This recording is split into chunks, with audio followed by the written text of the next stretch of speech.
সময়টা রাতের মধ্যভাগ। ঘোর আঁধারে ডুবে আছে কক্ষ। চারপাশে শুনশান নীরবতা। বাইরে গুমোট আবহাওয়া থাকলেও ঘরটা শীতলতা আচ্ছন্ন। শীতের তীব্রতা চামড়া ফোলাচ্ছে রীতিমতো। ফলস্বরূপ কুঁকড়ে যাচ্ছে চিত্রা। সেই সাথে শরীরটা অসর ঠেকছে। খানিকক্ষণ সময় পর কিছুটা জোগাড় করে চোখ মেলে তাকায়ও।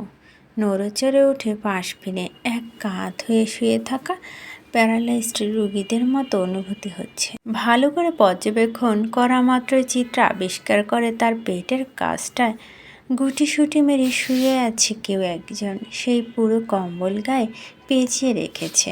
তার অবচেতন মন ভেবে নেয় ওটা নাভিং। পরক্ষণে মস্তিষ্ক হানা দেয়। সকাল অপ্রীতিকর মুহূর্তগুলো সাথে সাথে ধরফরিয়ে উঠে বসে চিত্রা। গলা শ্বাস আটকে যায় তার। অন্ধকারে বিছানা হাতড়ে খুঁজতে যায় নাভিমকে। কোথায় কোনো হদিস মেলে না। মিলবে কিভাবে? সে তো এখনও 3:30 হাত ঘড়ির নিচে থাকা বিছানায় শায়িত। এটা উদ্ভ্রান্ত হয়। মস্তিষ্ক সত্যটা জানলেও মন তা মানছে নারাজ। মন খায়েশ মেটাতে কম্বল ধরে টান দেয় ও সঙ্গে সঙ্গে উন্মুক্ত হয় নবাবের ফ্যাকাশে মুখমণ্ডল। চিত্রা হতচকিয়ে তাকায়। নব তাও এখানে এভাবে? চিত্রার মনে হয় ও স্বপ্ন দেখছে কিংবা আটকে আছে কোনো ভ্রমে। সব কিছু বড্ড অসহ্য ঠেকে তার নিকট। সমস্ত জড়তা ভুলে নবাবকে ডাকতে থাকেও। দু হাতে ওর কম্বল টেনে ধরে বলে, প্রয়োজনে আমায় মারুন কাটুন, তবু আমার ছেলেকে এনে দিন। দয়া করুন আমার উপরে। কথা দিচ্ছি দুনিয়াটা ধ্বংস করে দিল আমি ওর দিকে গরম চোখে তাকাবো না। বকা দেওয়া তো দূরের বিষয়। চিত্রা হু হু করে কেঁদে উঠে কথাগুলো বলতে গিয়ে। কিন্তু আশ্চর্যের বিষয় হলো নবাবের কোনো হেলদোল নেই। সে মরা মাছের মতো পড়ে আছে একই ভঙ্গিতে। কান্নার এক পর্যায়ে উন্মাদ হয়ে উঠে চিত্রা। ভাবে নবাব হয়তো ইচ্ছে করে অমন শক্ত হয়ে আছে, তাই চটজলদি ওর পায়ের কাছে যায়। বাম পায়ে ধরে বলতে শুরু করে, প্লিজ। কথাটা বলতে গিয়েও থেমে যায় চিত্রা। নবাবের পায়ে স্পর্শ করে বুঝতে পারে অস্বাভাবিক রকম ঠান্ডা তাপ। ঠিক যেমন মরা মানুষের শরীরে তাপমাত্রা হয়। অনাকাঙ্ক্ষিত ভয়রা এসে আঁকড়ে ধরে চিত্রাকে। কোনো কিছু পরখ না করে সজোরে চিল্লে ওঠে। কাঁদতে কাঁদতে কাঙ্ক্ষিত গলায় বলে, আমার নাভিরাম্বু কি যেন হয়েছে? কেউ এসে দেখো, বাঁচাও ওনাকে। একে মরা বাড়ি, তার উপরে আহামরি রাত হয়নি। ঘড়ির কাঁটা তখন সে 12টার ঘরে গিয়ে ঠেকেছে। এমন সময় চিত্রা আহাজারি শুনে হুড়মুড়িয়ে তাদের কক্ষে উপস্থিত হয় সকলে। চিত্রা তখন হুঁশে নেই। নবাবের মাথার কোল নিয়ে অনবরত তাকে ডেকে যাচ্ছে। সবাই দৃশ্য দেখে চমকে ওঠে। তন্মধ্যে একজন ডাক্তার ছিলেন। উনি এগিয়ে এসে নবাবের পালস চেক করেন। উপস্থিত সকলে প্রশ্নোক্ত চোখে চেয়ে থাকে ডক্টরের দিকে। সবাইকে অবাক করে দিয়ে ডক্টর বলে ওঠেন, পালস রেট খুবই স্লো। কন্ডিশন দেখে মনে হচ্ছে স্ট্রোক করেছে। বসে থাকলে চলবে না, ইমিডিয়েটলি হসপিটালে নিতে হবে।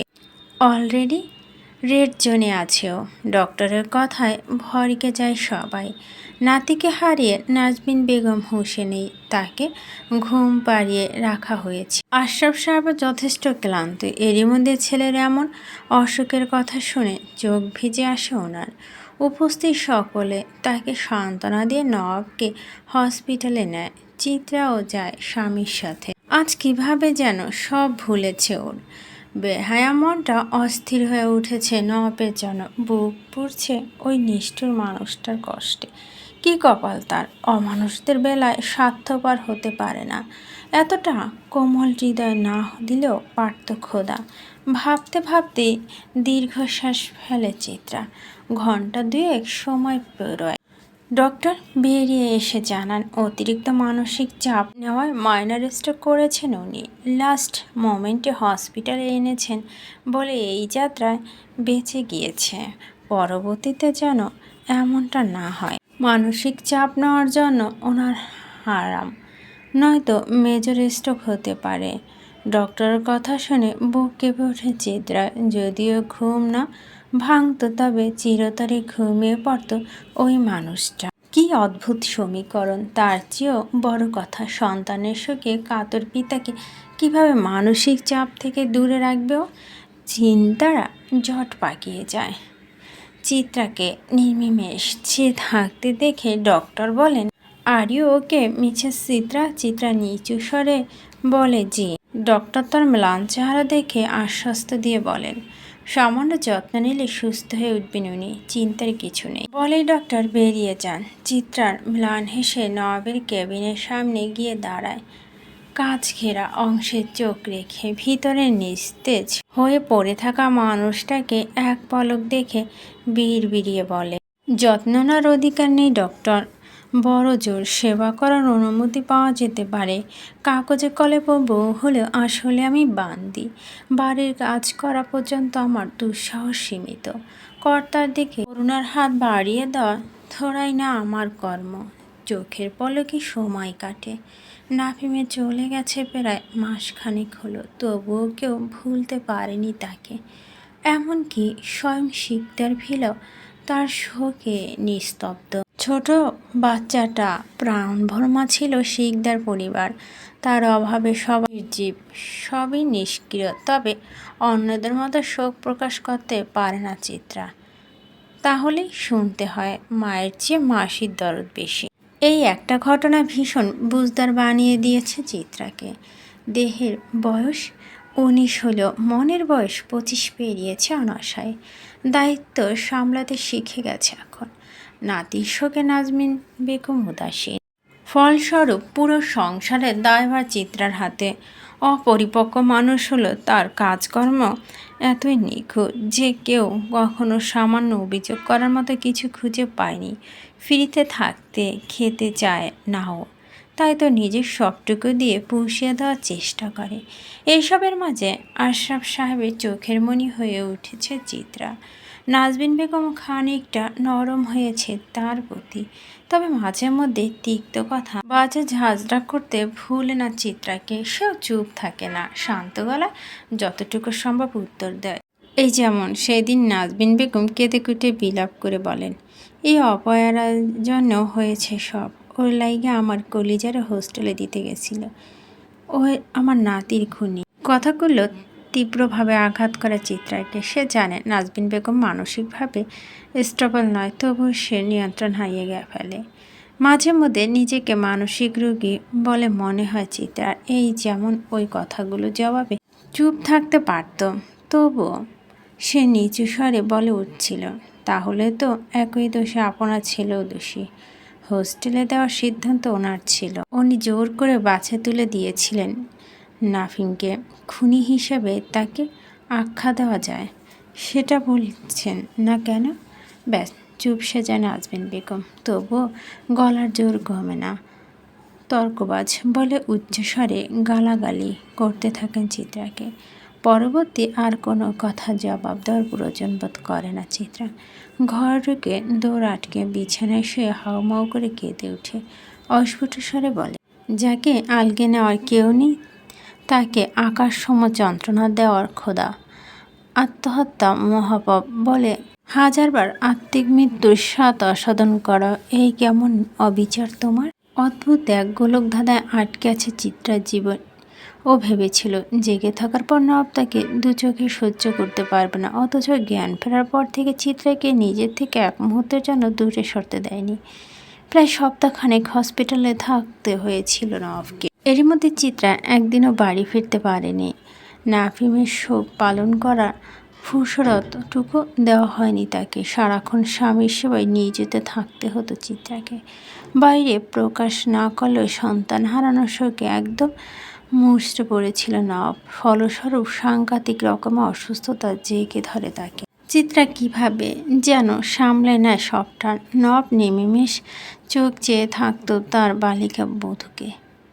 পাথর মানব সে, তার অনুভূতির ভাষা বোঝা বড় দায়। চিত্রা এতটুকু বুঝতো, ওর উপস্থিতি নবাবকে বিরক্ত করে না। ব্যাস, আর কিছু জানার প্রয়োজন বোধ করেনি। নিজের টুকু দিয়ে নবকে সুস্থ করে তোলার চেষ্টা করেছে। রিলিজ দেওয়ার পর নবকে বাসা আনা হয়। কত শত মানুষ আসে দেখতে, বলে যায় নানান কথা। চিত্রার খারাপ লাগলেও কখনো মুখ ফুটে কিছু বলেনি। আশ্রিতাদের এত কথা মানায় না। চোখে অশ্রু লুকিয়ে পাথর চেপে নিজের দায়িত্ব পালনের তৎপর হয় চিত্রা। দিন পেরিয়ে রাত নামে ইতিহাস্ত করে ঘরে আসে চিত্রা। কী করবে বুঝে উঠতে না পেরে আর চোখে তাকায় নবাবের দিকে। ব্যাপারটা বুঝে নবাব বলে, বেডে আসো, বা পাঁচটা তোমার জন্য রেখেছি। কথাগুলো শুনে বিশেষ কোনো অনুভূতি হয় না চিত্রার। সারাটা দিন অভিনয় করে ভীষণ ক্লান্ত, মন শরীর দুটোই বিশ্রাম চায়। এমনি তো মস্তিষ্ক কাজ করে না ইদানিং। কেমন যেন হয়ে যাচ্ছে চিত্রা, নিজেকে ঠিকঠাক বুঝে উঠতে পারে না। চিত্রা এগিয়ে এসে পাশ ফিরে শুতেই ক্লান্তিরা জেঁকে ধরে। মস্তিষ্ক কোথাও উকি দেয় ছোট্ট মায়া মাখানো একটা পবিত্র মুখ। বুক মুচড়ে ওঠে চিত্রার। একই বিছানা পাশাপাশি শোয়া নব শুধু নাফিমটা নাই, ছেলেটা ভীষণ শখ ছিল মা বাবার মাঝে ঘুমানো। ছোটবেলায় পায়নি কিনা তাই বড়বেলায় চেয়েছিল, কিন্তু শখ পূরণের আগেই ওকে শোকাচ্ছন্ন করে অজানায় হারিয়ে গেল। চিত্রার চোখ টইটুম্বুর হয়ে উঠে পানিতে, শব্দ করে কাঁদতে পারে না, কারণ মানুষটার পাশেই শোয়া। ও ভেঙে পড়লে নবও কষ্ট পাবে নাফিমের কথা ভেবে। তার ভাবনাকে মিথ্যা প্রমাণ করে দিয়ে পেছন থেকে একটা হাত এসে আলতো করে ওকে ওপাশ ফিরিয়ে এরপর আলগে নেয় নিজের শক্তপোক্ত বুকে। তার মাথাটা বুকে চেপে রেখে আলতো করে চুলে হাত বুলাতে থাকে। এই আশ্রয়টা ভীষণ দরকার ছিল চিত্রা। তার ছোট হৃদয় আকাশসম যন্ত্রণা জমেছে। ফলস্বরূপ কোনো রকম ভনিতা ছাড়াই শব্দ করে কেঁদে ওঠে চিত্রা। শক্ত করে জড়িয়ে ধরে মানুষটাকে। নব তাকে থামায় না, সান্ত্বনাও দেয় না, না তো করে কোনো প্রশ্নে, শুধু হালকে রাখে। মাথা হাত বুলিয়ে শান্ত করতে চায়। কাঁদতে কাঁদতে একটা সময় ক্লান্ত হয়ে ঘুমিয়ে পড়ে চিত্রা। সকালে উঠে নিজেকে আবিষ্কার করে একই জায়গায়, ব্যাস এরপর থেকে এটা হয়ে ওঠে রোজকার ঘটনা। সারা দুনিয়ার সাথে লড়াই করে এসে দুজন দুজনের কাছে স্বস্তি খুঁজে নেয়। নবাবের ব্যাপারে জানে না চিত্রা, তবে এই লোকের এইটুকু স্পর্শ মেডিসিনের মতো কাজ করে তার জন্য। রাতটুকু ভীষণ আরামে কাটে চিত্রা। ওই বুকটাকে নিরাপদ মনে হয়। ওখানে মাথা রাখলে সব চিন্তা হাওয়া মিলিয়ে যায়। তাই তো রাতের ঘুমটা ভীষণ গাঢ় হয় তার। অবশ্য মাঝে মধ্যে নানান চিন্তা উকি দিয়ে যায়। বিভিন্ন প্রশ্ন জর্জরিত করতে মন চায়। লোকটাকে আশ্রয় হারানোর ভয়ে সাহসে কুলিয়ে ওঠে না আর কি। অদ্ভুত প্রহেলিকায় আটকে আছে প্রহর। কে জানে অন্তিমে গিয়ে কি হবে। তবে এই বুকে আজন্ম থেকে নেওয়ার লোভে সব কিছু বিসর্জন দিতে রাজি চিত্রা। কথায় আছে, অভাগা যেদিকে যায় সেদিকে সাগর শুকিয়ে যায়। বেচারি জানে না এই উন্মাদনা কোথাও গিয়ে দাঁড় করাবে ওকে। জানলে বোধ হয় কখনোই অমর নিষ্ঠুর মানুষকে হৃদয়ে ঠাঁই দিত না।